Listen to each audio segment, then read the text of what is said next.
News, सच जरूरी है। दर्शकों नमस्कार, मैं हूं श्रद्धा तिवारी और आप देख रहे हैं MNS न्यूज टीवी। तो स्वागत है आपका ब्रेक के बाद देश और प्रदेश की खबरों में। एक नजर आज की हेडलाइंस की ओर। बिहार पहुंचे राहुल गांधी, गया एयरपोर्ट पर कांग्रेस नेताओं ने किया स्वागत। उप मुख्यमंत्री अजित पवार ने पुणे में शिवराज्याभिषेक कार्यक्रम का आयोजन। विजय वडेट्टीवार का ओबीसी जनगणना पर बयान। तो खबरें विस्तार से। बिहार पहुंचे राहुल गांधी, गया एयरपोर्ट पर कांग्रेस नेताओं ने किया स्वागत। कांग्रेस नेता राहुल गांधी बिहार पहुंच चुके हैं। गया एयरपोर्ट पर कांग्रेस नेताओं ने उनका स्वागत किया है। चुनावी वर्ष में राहुल गांधी की यह 5वीं बिहार यात्रा है। इस यात्रा में राहुल राजगीर और गया जाएंगे। राजगीर में वह अति पिछड़ा सम्मेलन में भाग लेंगे, जबकि गया में आयोजित कार्यक्रम में महिलाओं से संवाद करेंगे। गया एयरपोर्ट से वे सीधे माउंटेन मैन दशरथ मांझी के गांव गया के गहलौर जाएंगे। गहलौर में वे दशरथ मांझी मेमोरियल जाएंगे। साथ ही दशरथ मांझी के पुत्र भागीरथ मांझी और उनके परिवार के सदस्यों से भी मुलाकात करेंगे। उधर राहुल गांधी की यात्रा को लेकर बीजेपी ने मोर्चा खोल दिया है। सबसे पहले बीजेपी के फायर ब्रांड नेता गिरिराज सिंह का बयान सामने आया। गिरिराज सिंह ने कहा है कि ऐसे व्यक्ति का बिहार दौरा है जो भारत की सेना शौर्य के विरोध कर रहे हैं और सेना के शौर्य पर प्रश्न चिन्ह खड़ा कर रहे हैं। इन्हें देशद्रोह का काम किया है। आज राहुल गांधी का बिहार दौरा है, क्या कहिएगा? बिहार दौरा है तो क्या होगा? ऐसे व्यक्ति का बिहार दौरा है जो भारत के राहुल गांधी भारत के सेना के शौर्य का विरोध कर रहे हैं और पूरी दुनिया में भारत के सेना का नाक कटवाने का काम किया, सेना के शौर्य पर प्रश्न चिन्ह खड़ा किया। ये देशद्रोह का काम किए हैं। इनकी जुबान पाकिस्तान की तरह जुबान खुलती है। आज वो आ रहे हैं तो लोग इनका विरोध करेगा आने वाले चुनाव। बिहार बदलने की बात, इनको किस लिए वोट देगा? जो आदमी सेना का सम्मान ना करे, राष्ट्र का सम्मान ना करे, मोदी को गाली नहीं है क्या? 71 में सेना जीता था कि इंदिरा जी जीती थी? सेना जीता। हम लोग, अटल जी विपक्ष में थे, उन्होंने कहा अभी कोई पार्टी नहीं, एक पार्टी भारत राष्ट्र। ये नालायक जो हैं ये कनखी मार रहे हैं और मजाक कर रहे हैं राष्ट्र के शौर्य, सेना के शौर्य के साथ। ऐसे आदमी का तो बहिष्कार करना चाहिए। क्या बढ़ती अगली खबर क्या? उप मुख्यमंत्री अजित पवार ने पुणे में शिवराज्याभिषेक कार्यक्रम का आयोजन किया। उप मुख्यमंत्री अजित पवार ने पुणे में शिवराज्याभिषेक कार्यक्रम के दौरान 2019-20 में कोविड-19 महामारी के दौरान जान गंवाने वाले 42 जिला परिषद कर्मचारियों को एक स्मारक पट्टिका का अनावरण करके याद किया। उन्होंने महामारी के दौरान हुए कठिनाइयों और किए गए बलिदानों को भी स्वीकार किया। देखिए वीडियो। दैवत हिंदवी स्वराज्य संस्थापक छत्रपती शिवाजी महाराजांच्या 352व्या श्री शिवराज्याभिषेक दिनाच्या निमित्तानं महाराजांचं धैर्य, शौर्य, त्याग, पराक्रम तसंच त्यांचं कार्य, विचार, स्मृतींना मी सुरुवातीलाच आपल्या सर्वांच्या साक्षीनं वंदन करतो। स्वराज्य जननी जिजाऊ माँसाहेबांना वंदन करतो। स्वराज्याचे दुसरे छत्रपती संभाजी महाराजांना वंदन करतो आणि समस्त माझ्या शिवभक्तांना आजच्या शिवराज्याभिषेकाच्या मनापासून शिवराज्याभिषेक दिनाच्या मनापासून शुभेच्छा त्या ठिकाणी देतो। आज मी आल्यानंतर एका गोष्टीचं आपण अनावरण केलं।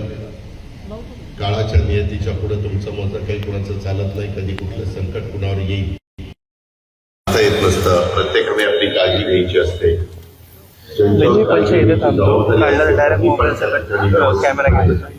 त्या सगळ्या गोष्टी करायच्या असतात।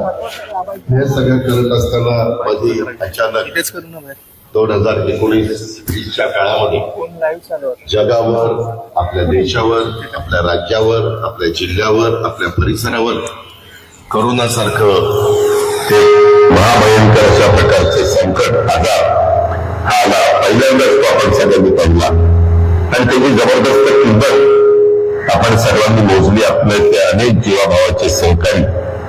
आपल्याला सोडून गेले. आपल्या जिल्हा परिषदेपुरतं बोलायचं झालं तर जवळपास 42 जिल्हा परिषदेची संबंधित असणारे कर्मचारी आणि अधिकारी यांना त्याच्यामध्ये स्वतःचा जीव गमवावा लागला. त्यांचा सगळ्यांची आठवण झाली म्हणून त्या 42 सन्माननीय सहकाऱ्यांची नावं इथं आत्ताच आपण त्याचं अनावरण केलेलं आहे. मी त्या सर्व माझ्या 42 सहकाऱ्यांना भावपूर्ण श्रद्धांजली अर्पण करतो. त्यांना त्यांची आजच्या दिवशी आपल्या सगळ्यांच्या साक्षीनं मी आठवण काढतो. मित्रांनो, आज राज्यामध्ये 36 जिल्ह्यामध्ये आणि रायगडला स्वतः राज्याचे उपमुख्यमंत्री एकनाथराव शिंदे साहेब, त्याच्यामध्ये आदिती तटकरेजी, भरत गोगावलेजी असे सगळे मान्यवर तिथं अनेक शिवभक्तांच्या उपस्थितीमध्ये हा 352वा छत्रपती शिवाजी महाराजांचा शिवराज्याभिषेक दिनाचा कार्यक्रम मोठ्या दिमागदार पद्धतीनं तिथं पार पाडतायत. त्याच वेळेस प्रत्येक पालकमंत्र्यांनी आपापल्या जिल्ह्यामध्ये देखील हा कार्यक्रम घ्यायचा आणि आपण सगळ्यांनी त्याच्यामध्ये सहभागी व्हायचं. त्याच करता हा शिवस्वराज्य दिन आपण साजरा करतोय. त्यामध्ये गुढी पण आपण उभारलेली आहे, सगळीकडेच गुढ्या उभारलेल्या आहेत. कारण त्या काळामध्ये जे इतिहासामध्ये नोंद आहे त्याच्यामध्ये महाराजांचा शिवराज्याभिषेक होत असताना सगळीकडे आनंद, हिंदवी स्वराज्याची स्थापना झाली होती, महाराजांचा शिवराज्याभिषेक आणि एक आनंदाचं वातावरण त्या काळामध्ये. तर सगळ्या श्रीमती शालिनी गडू, प्रकल्प अधिकारी संचालक, उपमुख्य कार्यकारी अधिकारी जिल्हा परिषद पुणे, पांडुरंग केसे, बंडू खांबे, दिलीप वालेकर, भाऊसाहेब करे, अनेक इथं उपस्थित असणारे सर्व माझे प्रतिष्ठित नागरिक, पुणे जिल्हा परिषदेचे उपस्थित असणारे सर्व सन्माननीय अधिकारी, कर्मचारी, पत्रकार मित्र, बंधू भगिनींनो, माझ्या तरुण मित्रांनो, आज खरं तर आपल्या महाराष्ट्राच्या दृष्टिकोनातून अतिशय आनंदाचा दिवस आहे. आपल्या महाराष्ट्राचं आराध्य दैवत, हिंदवी स्वराज्य संस्थापक छत्रपती शिवाजी महाराजांच्या 352व्या श्री शिवराज्याभिषेक दिनाच्या निमित्तानं महाराजांचं धैर्य, शौर्य, त्याग, पराक्रमाला तसंच त्यांचं कार्य, विचार, स्मृतींना मी सुरुवातीलाच आपल्या सर्वांच्या साक्षीनं वंदन करतो. स्वराज्य जननी जिजाऊ माँसाहेबांना वंदन करतो. स्वराज्याचे दुसरे छत्रपती संभाजी महाराजांना वंदन करतो आणि समस्त माझ्या शिवभक्तांना आजच्या शिवराज्याभिषेकाच्या मनापासून शिवराज्याभिषेक दिनाच्या मनापासून शुभेच्छा त्या ठिकाणी देतो. आज मी आल्यानंतर एका गोष्टीचं आपण अनावरण केलं. काळाच्या नियतीच्या पुढे तुमचं मत काही कुणाचं चालत नाही. कधी कुठलं संकट कुणावर येईल येत नसतं. प्रत्येकाने आपली काळजी घ्यायची असते.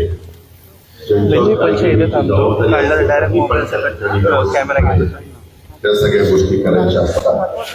हे सगळं करत असताना मध्ये अचानक 2019-20च्या काळामध्ये जगावर, आपल्या देशावर, आपल्या राज्यावर, आपल्या जिल्ह्यावर, आपल्या परिसरावर करोनासारखं ते महाभयंकर अशा प्रकारचे संकट, आजार हा आला. पहिल्यांदाच तो आपण सगळ्यांनी पाहिला आणि त्याची जबरदस्त किंमत आपण सर्वांनी मोजली. आपल्या ते अनेक जीवाभावाचे सहकारी आपल्याला सोडून गेले. आपल्या जिल्हा परिषदेपुरतं बोलायचं झालं तर जवळपास 42 जिल्हा परिषदेची संबंधित असणारे कर्मचारी आणि अधिकारी यांना त्याच्यामध्ये स्वतःचा जीव गमवावा लागला.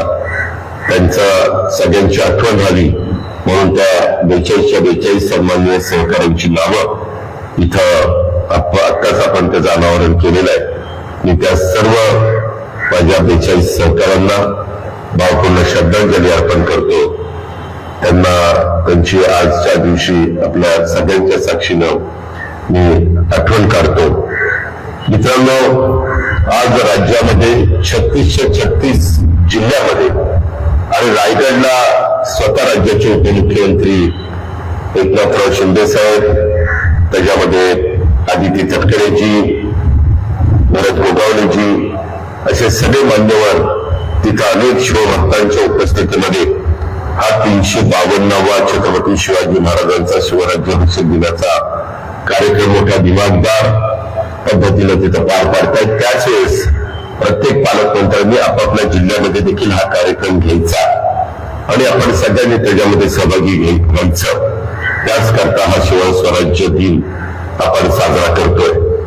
त्यामध्ये गुढी पण आपण उभारलेली आहे, सगळीकडेच गुढ्या उभारलेल्या आहेत, कारण त्या काळामध्ये जे इतिहासामध्ये नोंद आहे त्याच्यामध्ये महाराजांचा शिवराज्याभिषेक होत असताना सगळीकडे आनंद, हिंदवी स्वराज्याची स्थापना झाली होती, महाराजांचा शिवराज्याभिषेक आणि एक आनंदाचं वातावरण त्या काळामध्ये होतं।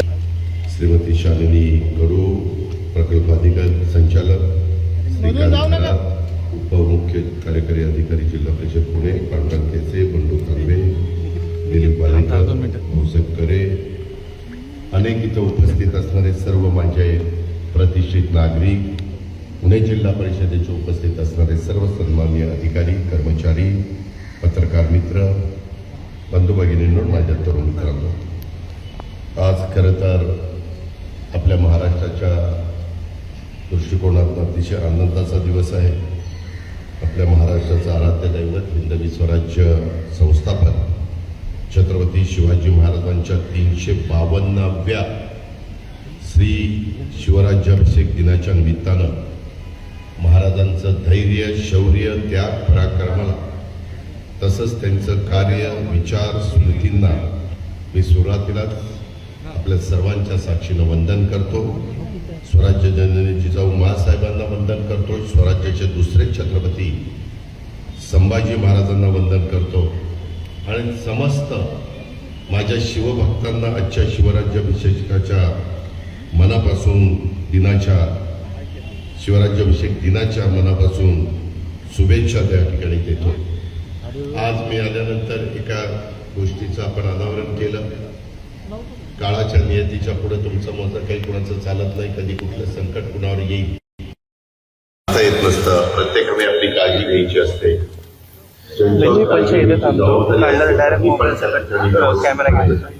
त्या सगळ्या गोष्टी करायच्या असतात। हे सगळं करत असताना मध्ये अचानक 2019-20च्या काळामध्ये जगावर बढ़ती अगली खबर क्या, विजय वडेट्टीवार का ओबीसी जनगणना पर बयान। कांग्रेस नेता विजय वडेट्टीवार ने ओबीसी जनगणना की आवश्यकता पर जोर देते हुए कहा है कि भाजपा ने ओबीसी समुदाय का इस्तेमाल सत्ता में आने के लिए किया है, लेकिन अब उन्हें नजरअंदाज किया जा रहा है। उन्होंने आरोप लगाया है कि ओबीसी की जनगणना की मूल मांग राहुल गांधी ने की थी और सरकार डरकर जनगणना की घोषणा कर रही है। वह यह भी कहते हैं कि अगर सरकार ईमानदार होती तो जातिवार जनगणना 2025 में ही पूरी हो जाती। उन्होंने भाजपा पर झूठ बोलने का आरोप लगाया है और कहा है कि जब तक जनगणना नहीं होती है तब तक इस पर भरोसा नहीं किया जा सकता।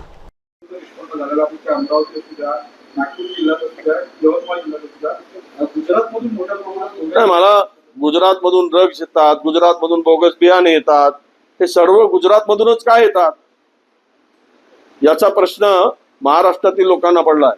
खरंच हे बोगसगिरी गुजरातमध्ये चालली आहे का, की बोगस नेतृत्वामुळे इकडे काय ते होतंय का, हे सगळं गुजरातवरच काय येत आहे? हे सर्व जे होत असताना सरकार काय झोपली आहे का? गुजरातमधून येऊ देत किंवा आंध्रामधून येऊ देत, तेलंगणामधून येऊ देत, बोगस बियाणे महाराष्ट्रात येतातच कशी? हे मंत्री काय करतात, सरकार काय करतात? शेतकऱ्यांचा जीव चाललाय, अवकाळी पावसाने त्यांचा होता नव्हता गेलाय आणि पुन्हा बोगस बियाण्याचा मार झाला तर खरीप पिकावर त्याचा परिणाम होईल आणि शेतकरी पुन्हा आत्महत्या करेल। अरे आत्महत्या काय, यांना लाजही वाटत नाही। शेतकरी मेला काय गेला काय, यांचा रोजचा मीटर जोरात सुरू आहे। 15% दर गेलाय, आता 10%, 5% होते, 7% झाले, 10% झाले, आता 15%। काही डिपार्टमेंट तर 20% मंत्री मागत आहे। आता हे सगळं लुटून साफ करून ठेवतील, कळेल येणारे दिवस। सत्तेचा माज, सत्तेची मस्ती जी आहे ती जे दाखवत आहेत ते दिसणार आहे। स्थानिक स्वराज्य संस्थांच्या निवडणुका काँग्रेस स्वबळावर लढणार आहे का, की महाविकास आघाडी घेऊन लढणार आहे? की पवार दोन्ही पवार एकत्र येण्याची चर्चा सुरू आहे, तिकडे उद्धव ठाकरे गट मोठ्या प्रमाणात भूकंप होत आहे, त्याच्यावर काँग्रेसचं काय स्टँड आहे? नाही, काँग्रेस हा असा राष्ट्रीय एकमेव पक्ष आहे। प्रादेशिक पक्षांच्या संदर्भात कोणती भूमिका कधी घेतील हे कोणी भविष्य व्यक्त सांगू शकत नाही. आणि त्यामुळं राष्ट्रीय पक्ष म्हणून आमचे जे काही विचाराचे आमची बांधिलकी आहे, आमची आयडिओलॉजी आहे आणि त्यानुसार त्या आयडिओलॉजीला धरून त्याच्याशी काही प्रमाणात जर कोणी सहकार्य करण्याची भूमिका ठेवत असतील त्यात मिळून आता आम्हाला इंडियाची बैठक झाली. त्या बैठकीमध्ये उद्धवजी चे पक्ष त्या ठिकाणी सहभागी झाला होता. याचा अर्थ तो इंडिया आघाडीमध्ये आहे. आता महाविकास आघाडीमध्ये त्यांची भूमिका काय आहे ही आता आमची चर्चा झालेली नाही. पण एक गोष्ट लक्षात ठेवली पाहिजे की आताच्या संदर्भात विलिनीकरणावर खूप चर्चा सुरू आहे ज्या ठिकाणी शरद पवार अजित पवारांच्या संदर्भात. तर मला वाटतं की या संदर्भात निर्णय पवार साहेबांच्या मनातला थांगपत्ता कोणी लावू शकत नाही आणि पवार साहेब असं करतील या इतक्या वर्षाच्या राजकीय कारकिर्दीमध्ये असा आम्हाला विश्वासही वाटत नाही. आपण आता बोलले की शिवसेना उद्धव ठाकरे पक्षाचे नेते उपस्थित होते इंडिया आघाडीच्या, पण दुसरीकडे पवारांच्या मनात काय थांगपत्ता चालू होतो हा माहिती नाही. कालच्या बैठकीत सुद्धा पवार अनुपस्थित नाही. म्हणूनच मी सांगितलं ना, पवार साहेब ज्येष्ठ आहे, कदाचित त्यांचे कोणी प्रतिनिधी गेले नाही म्हणजे गेलेच नाही. आणि अशा स्थितीमध्ये पवार साहेबांची भूमिका ही या एका बैठकीत न गेल्यामुळं प्रश्नचिन्ह निर्माण करण्यासारखी नाही. मला तरी असं वाटतं की यावर वेट अँड वॉचची भूमिका ठेवली पाहिजे आणि एवढ्या लवकर इतक्या वर्षाचा प्रदीर्घ आणि पुरोगामी विचाराशी बांधील असलेल्या या नेत्यांनी त्या बीजेपी बरोबर जातील ते मला अजिबात वाटत नाही. परंतु प्रादेशिक पक्ष वारंवार त्यांच्या भूमिका स्वीकारत असतात आणि भाजपला भारतीय जनता पक्षाला त्या ठिकाणी जे अल्पमतातलं सरकार आहे दिल्लीत त्यांना सुद्धा काही कुबड्या पुन्हा अधिकच्या लागून आपलं सरकार पुन्हा मजबूतीनं उभं राहील अशी भूमिका आहे. त्यामुळे त्यांचा प्रयत्न तो त्यांना सुरू असतो. हो, आता तुम्ही सगळ्या जागांवर तयारी सुरू केली का की महाविकास आघाडीच्या मित्र पक्षाच्या जागा जोडतायत? काय तयारी कशी सुरू केली काँग्रेस? नाही, काँग्रेसची असं आहे की सोबत येतील तर सोबत, नाही तर आम्ही स्वतंत्र. आम्ही प्रयत्न करू आघाडीसाठी. नाही झाली तर आपल्याला स्वतंत्र लढावंच लागेल. निवडणुका कुठलाही राजकीय पक्ष सोबत आले नाही आले म्हणून काय थांबत नाही. त्यामुळे आता एकीकडे तुम्ही पाहिलंय भारतीय जनता पक्ष आघाडीची भाषा सांगते आणि बैठकीमध्ये सांगतो तुमची तयारी करा. हे आघाडीचं आम्ही बोलावंच लागतं, पण आघाडी होणार की नाही हे आत्ता काही नक्की सांगता येणार नाही. अशा प्रकारची डुप्लिकेट भाषा म्हणजे त्याला असं करून कार्यकर्त्यांना खुशी करण्याचं काम सुरू आहे. त्यामुळं या स्थानिक स्वराज्य संस्थांच्या निवडणुकामध्ये आम्ही स्थानिक लेवलवर जो काय निर्णय घ्यायचा आहे तिथली परिस्थिती पाहून ते स्थानिक कार्यकर्त्यांना नेत्यांना विचारू आणि त्या ठिकाणी तो निर्णय घेऊ. बढ़ती अगली खबर की ओर। कटरा रेल संपर्क को पीएम मोदी आज देंगे ऐतिहासिक रूप। सदियों का सपना होगा पूरा। अश्विनी वैष्णव। रेल मंत्री अश्विनी वैष्णव ने कहा है कि आज का दिन ऐतिहासिक है। जम्मू कश्मीर में एक और रत्न जुड़ गया है। आज पीएम मोदी ने जम्मू को श्रीनगर से जोड़ने वाले रेलवे लाइनों का उद्घाटन किया है। देश ने दशकों से इस रेलवे लाइन का सपना संजोया था। इसके निर्माण में बड़ी चुनौतियां थी। प्रकृति पर विजय पाने की कोशिश करने के बजाय प्रकृति के साथ सामंजस्य बिठाते हुए पुलों और सुरंगों के इस नेटवर्क के माध्यम से यह रेलवे लाइन आज एक वास्तविकता बन गई है।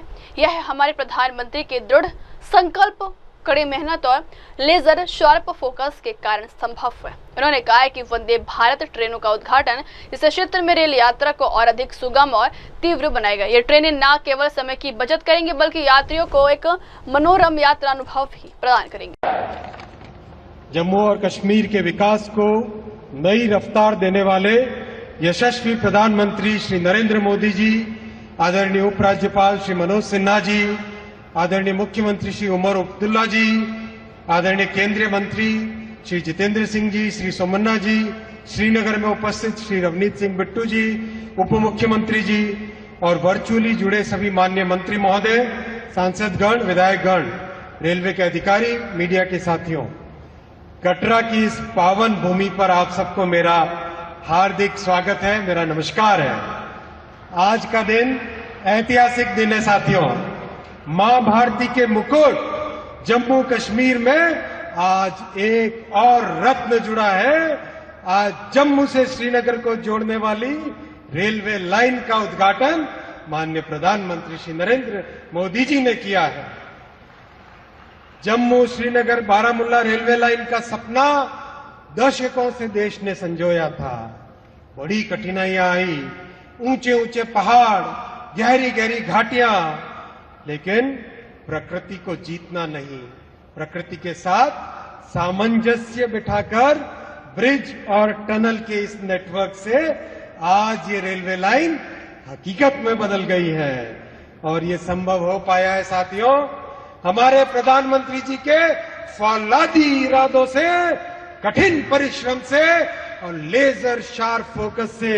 आइए हम सभी अपने प्रधानमंत्री जी का हार्दिक अभिवादन करें। सब खड़े होइए अपने अपनी जगह पे, सब खड़े होइए, आगे पीछे बोलिए भारत माता की, भारत माता की, भारत माता की। बहुत बहुत धन्यवाद। बढ़ती अगली खबर क्यों? आरबीआई ने 50% घटा रेपो रेट, सस्ते हो सकते हैं होम लोन। आरबीआई ने मॉनेटरी पॉलिसी कमेटी की बैठक में बड़े फैसले लिए हैं। आरबीआई ने लगातार तीसरी बार रेपो रेट में 0.5% की कटौती का ऐलान किया है। एमपीसी बैठक ने नतीजों की जानकारी आरबीआई के गवर्नर संजय मल्होत्रा ने दी। आरबीआई के इस फैसले से शेयर मार्केट में हलचल बढ़ गई। दोनों प्रमुख सूचकांकों में तेजी देखने को मिली है। एमपीसी बैठक के नतीजे सामने आने के बाद बॉम्बे स्टॉक एक्सचेंज का सेंसेक्स 350 अंक तक उछाल आया है, जबकि निफ्टी 130 अंक चढ़ गया। इससे पहले बाजार में सुस्ती थी और दोनों सूचकांक लाल निशान पर खुले थे। वहीं शेयर बाजार विशेषज्ञ सुनील शाह कहते हैं कि आरबीआई द्वारा घोषित 50 आधार अंकों की दर कटौती आम सहमति से 25 आधार अंकों से अधिक है। यह बहुत सकारात्मक बात है। Factors into consideration, real GDP growth rate for this year 25-26 is projected at 6.5%. We continue with our earlier forecast, with Q1 at 6.5, Q2 at 6.7, Q3 at 6.6, and Q4 at 6.3%. The risks are evenly balanced. Well, in a very positive surprise, the RBI, the governor and MPC have announced a rate cut of 50 basis point, which is 25 basis point above the consensus. So it's a very, very positive thing. So in all, the RBI has reduced in this calendar year the interest rate by 1 full percentage point. This I'm sure will induce consumption, and in turn it will expand the economy and our GDP numbers will go up. So yes, very positive thing. Nobody was expecting this. Initial reaction of the market was little cautious because the stance from accommodative to neutral, but I think it is very understandable, and I feel that was a knee-jerk reaction. Markets should end up in a positive territory by huge margin, because this is a very positive move, as I said, and this will lead to higher growth for the country. Everything, like your housing loan, your car loan, your personal loan, your student loan, everything becomes cheaper here, and that will induce, as I've said, and encourage people to spend. So what was missing, I mean, so far we have seen that premiumization of the consumption was going up, but mass consumption was missing. And with this full 1% rate cut in this calendar year, and also the measure announced in the union budget will result in the time to come of higher consumption. So positive news. Thank you. बढ़ती अगली खबर क्यों? चुनाव bridge का उद्घाटन महत्वपूर्ण, मील का पत्थर। तुहिन सिन्हा का बयान। भाजपा के राष्ट्रीय प्रवक्ता तुहिन सिन्हा ने बयान दिया। उन्होंने कहा कि आज पीएम मोदी द्वारा चुनाव ब्रिज का उद्घाटन भारत के बुनियादी ढांचे के विकास के इतिहास में एक महत्वपूर्ण मील का पत्थर है। जैसा कि आप जानते हैं, यह पल एफिल टावर से भी ऊंचा है। यह 359 मीटर ऊंचा है, जिसकी कुल लंबाई 1.3 किलोमीटर है। आप कल्पना कर सकते हैं कि यह कितना बड़ा बुनियादी ढांचागत चमत्कार है। वही उन्होंने हमला करते हुए कहा है कि राहुल गांधी की कांग्रेस पार्टी में आत्मसम्मान की कमी है और हम उन्हें बेशर्मी की ओर बढ़ते हुए देख रहे।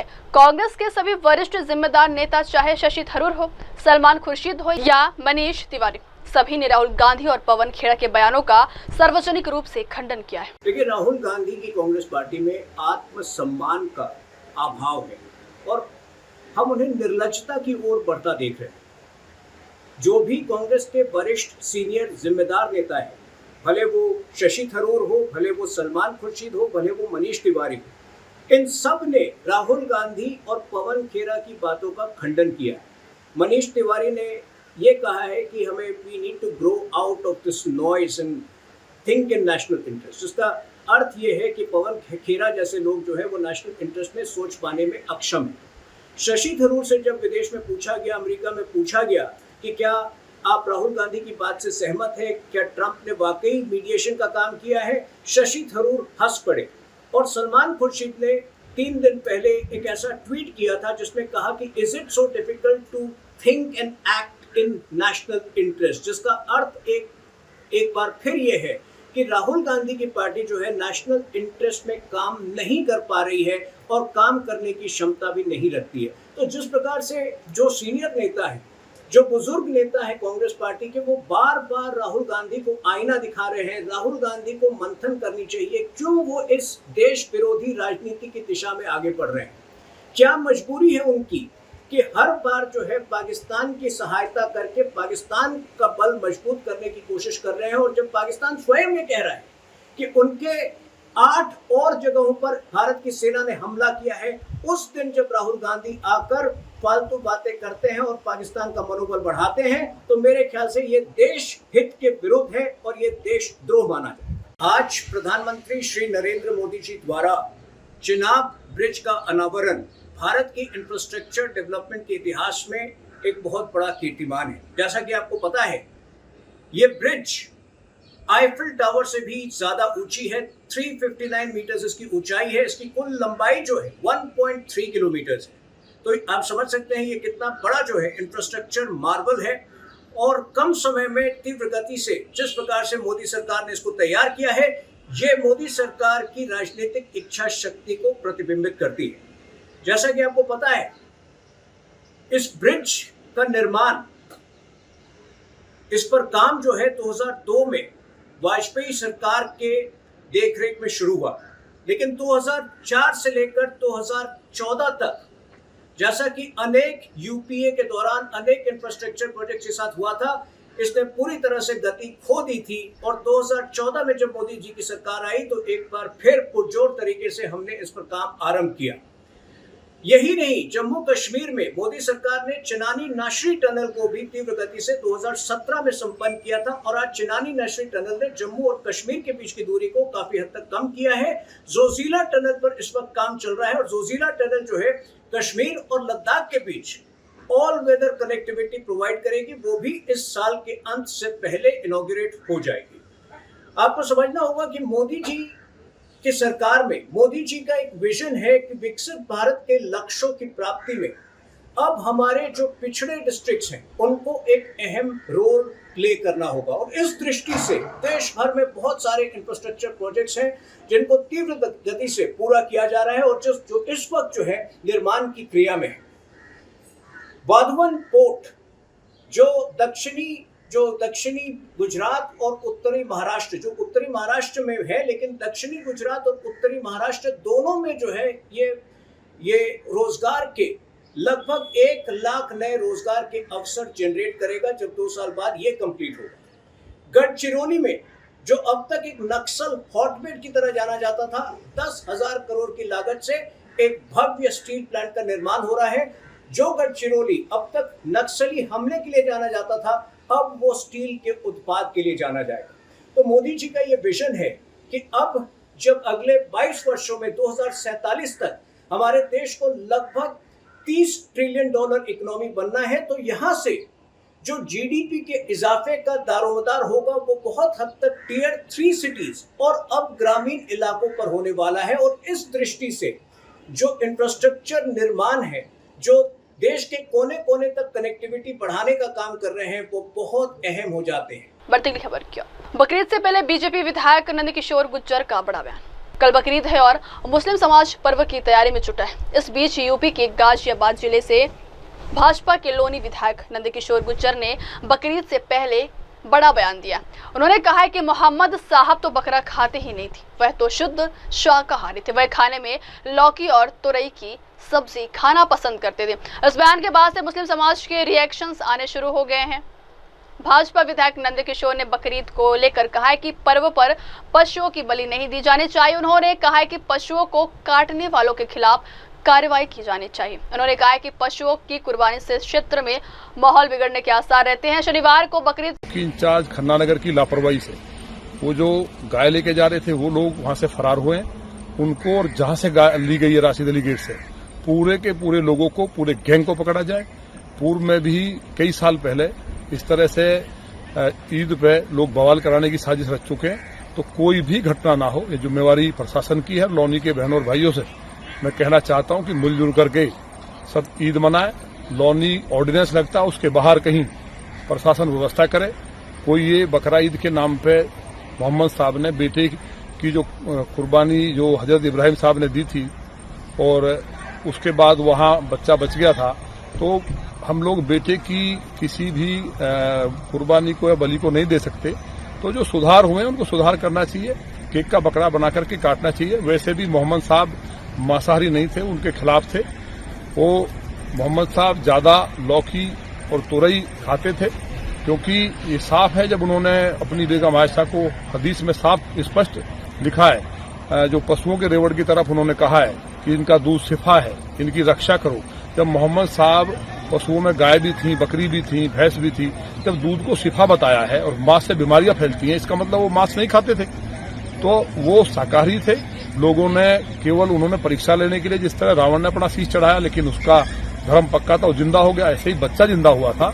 तो लौनी के मुस्लिम भाइयों से जिस तरह से अब कई जगह पे मुस्लिम भाइयों ने घोषणा की है कि हम केक का बकरा बना के काटेंगे, और सफाई कर्मियों ने भी इस बात को कहा है कि जो लोग कहीं खून बहाएंगे, गंदगी फैलाएंगे तो हम हड़ताल कर देंगे, अपनी खुद सफाई करें।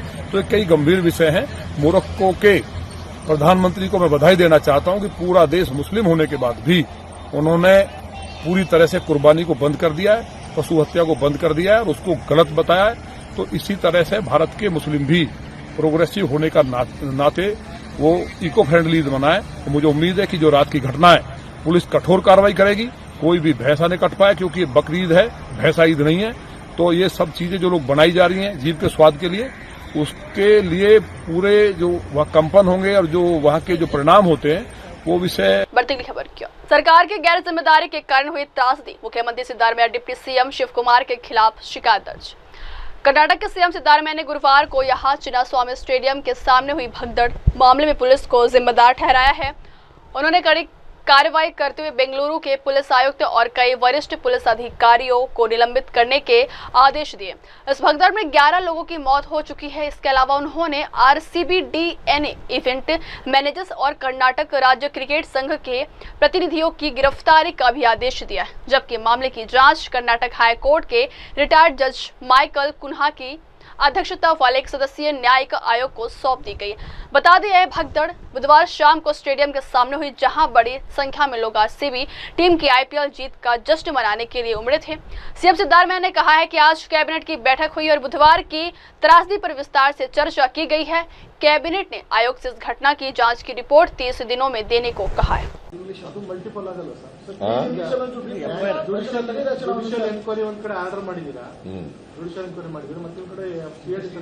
ಎರಡೂ ಮಾಡಬಹುದು.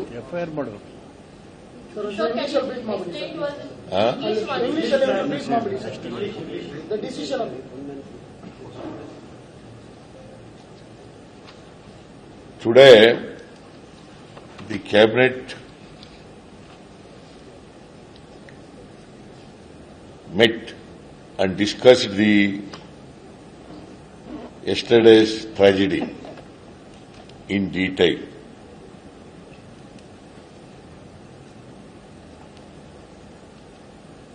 The cabinet, in its wisdom,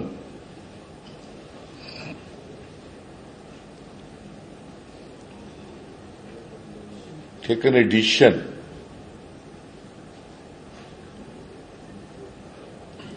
to entrust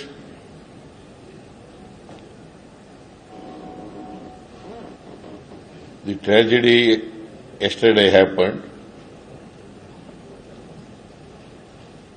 to the one-man judicial commission headed by the retired High Court Judge of Karnataka, Justice Michael Kuna.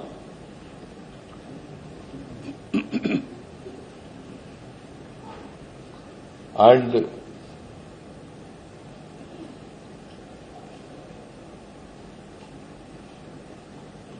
you have told the commission to give the report in 30 days. In 30 days.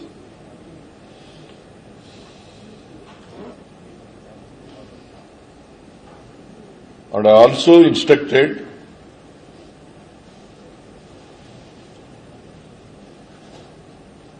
DGP of the state and DGP and IGP of the state to arrest immediately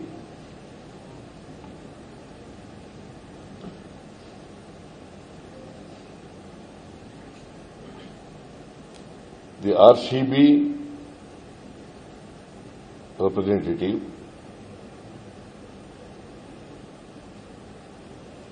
DNA event managers, and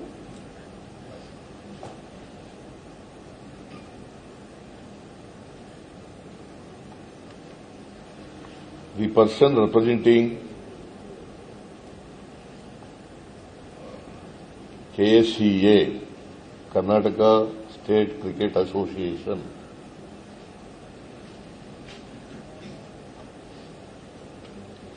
and I also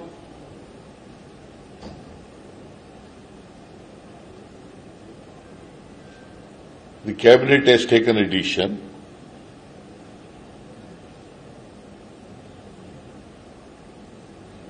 to suspend immediately the CPI of the Kabban Park police station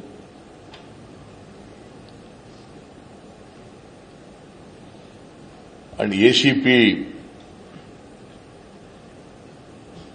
of that particular area, DCP of Central Division,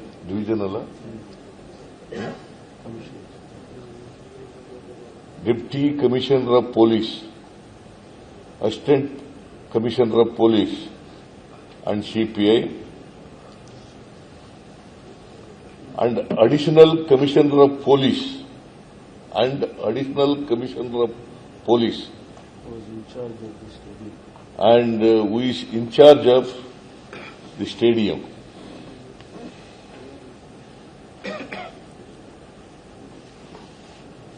And Commissioner of Police of Bangalore City.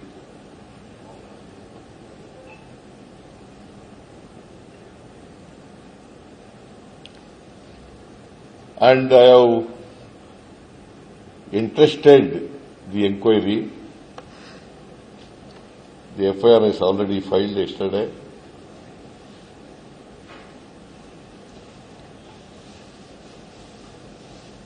The investigation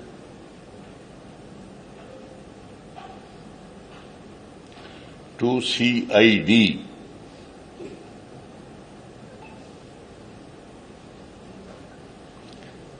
These are the decisions today were taken in the cabinet.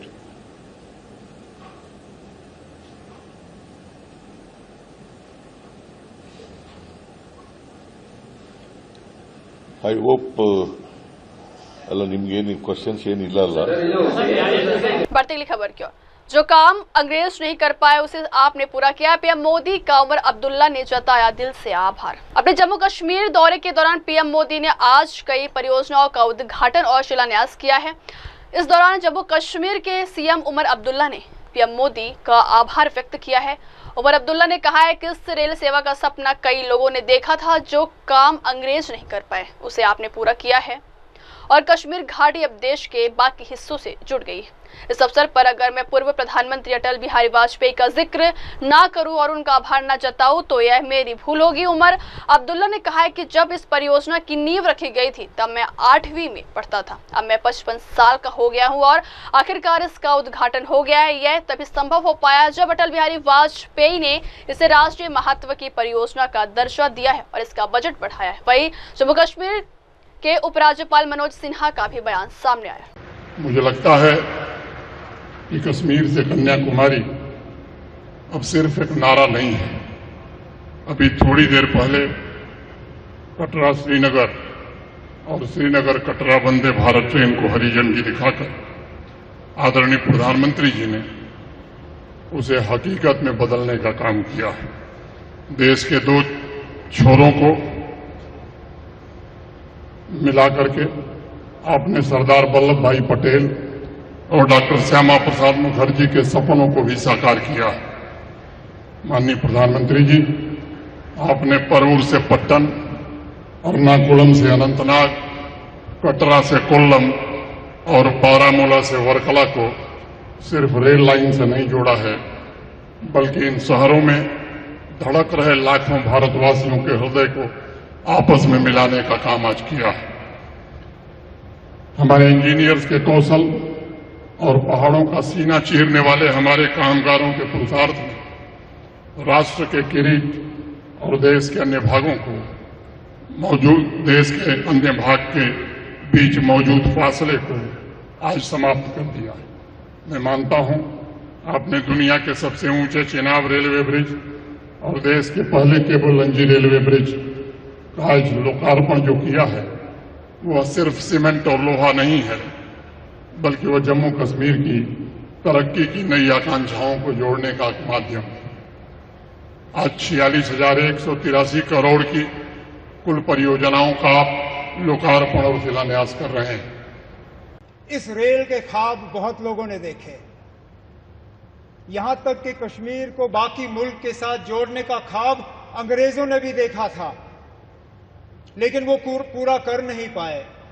उनका ख्वाब था कि उरी झेलम के किनारे जो है वो rail लाके कश्मीर को बाकी मुल्क के साथ जोड़ें, लेकिन आज जो अंग्रेज पूरा नहीं कर पाए वो आपके हाथों पूरा हुआ और जम्मू कश्मीर, कश्मीर की वादी को बाकी मुल्क के साथ जोड़ दिया गया।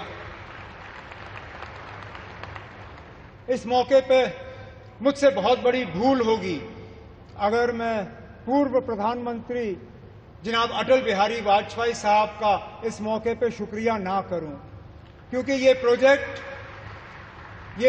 जरूर 1983-84 में इसका संगे बुनियाद रखा गया और मैंने पिछले दिनों मीडिया को हंसते हुए कहा कि जब ये प्रोजेक्ट शुरू हुआ मैं 8वीं क्लास का बच्चा था। आज मेरी उम्र 55 हो गई है, मेरे बच्चे भी कॉलेज पार कर गए हैं, अब जाके ये प्रोजेक्ट मुकम्मल हुआ और ये तब हुआ जबकि वाजपेयी साहब ने इसको प्रोजेक्ट ऑफ नेशनल इंपॉर्टेंस का दर्जा देके इसमें बजट में जो है प्रावधान करके ये प्रोजेक्ट आज मुकम्मल हुआ। इस प्रोजेक्ट से जम्मू कश्मीर को भरपूर फायदा होगा, लोगों का आना जाना रहेगा, टूरिज्म से इसको फायदा होगा, यहाँ के रहने वालों को फायदा होगा। जैसे मैं आपको अभी कह रहा था, यहां बारिश पड़ते ही जब हाईवे बंद हो जाता है तो जहाज वाले हमें लूटना शुरू कर जाते हैं। जो 5,000 की टिकट होती है वो अचानक घंटों के अंदर 20,000 की टिकट हो जाती है। इस रेल के बनने से कम उन जहाज वालों की जो लूट रहती है टिकटों की वो कम हो जाएगी और हमारा आना जाना आसान रहेगा। इसी तरह हमारा मेवा, हमारा फ्रूट, कश्मीर के सेब, कश्मीर के चेरी, कश्मीर के और सारी चीजें जो हैं, मैं उम्मीद करता हूं कि अब रेल के जरिए मुल्क के बाकी मार्केटों में इनको पहुंचाने का काम होगा और दुनिया भर की मार्केटों में जो है वो हम पहुंचा पाएंगे। अब वक्त हो चला दर्शकों ब्रेक का। ब्रेक के बाद की खबरें मेरे सहयोगी मिनल के साथ। तब तक के लिए देखते रहिए देश और दुनिया की तमाम बड़ी खबरें। धन्यवाद। हाय हेलो नमस्कार, मैं हूं पंकज विष्णु और आप देख रहे हैं MNS न्यूज। आप देख रहे हैं MNS न्यूज, सच